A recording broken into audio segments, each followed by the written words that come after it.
Dahil anak ng isang dating Pangulo. May bigat ang deklarasyon ni Pangulong Bongbong Marcos sa Anti-Political Dynasty Bill bilang prioridad na maisabatas. Sa kanyang pinakahuling Statement of Assets, Liabilities and Net Worth o SALN, may idineklara siyang 10 kaanak sa gobyerno, kabilang ang kapatid na si Senadora Amy Marcos at pinsang si dating Speaker Martin Romualdez.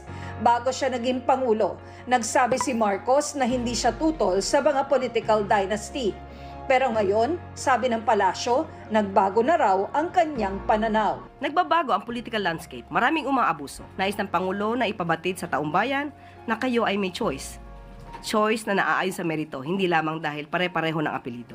Pareho sila kung tutuusin ni Vice President Sara Duterte na isa ring anak ng dating Pangulo.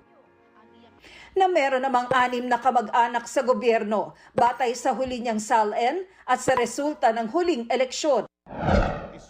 Mula sa mga angkang politikal ang 2 pinakamataas na leader sa bansa. Gayong may probisyon ng konstitusyon na nagbabawal sa mga political dynasty. Binanggit kasi sa probisyon na kailangang tukuyin ng isang batas ang definisyon ng political dynasty, bagay na 38 taon ang hindi inaakda ng Kongreso. Bigo ang lahat ng panukala kaugnay niyan mula sa unang naihain sa 8th Congress, kahit nga dineklara ni dating Pangulong Noynoy Aquino noong 2015 na kailangan ng maipasa ang isang anti-dynasty bill. Wala ring naipasang ganito ang kanyang administrasyon kahit sa mga sumunod na kongreso. Ang bilang ng mga panukala, paunti ng paunti.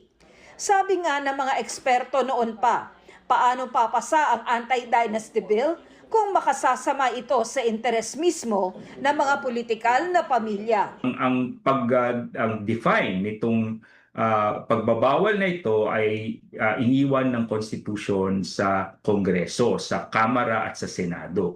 At mag-aapat na dekada na dahil ang Kongreso natin ay pinupugaran ng mga miyembro ng political dynasty ay hindi nila ipinasa ito. And that has been the story of the Anti-Political Dynasty Bill for the longest time.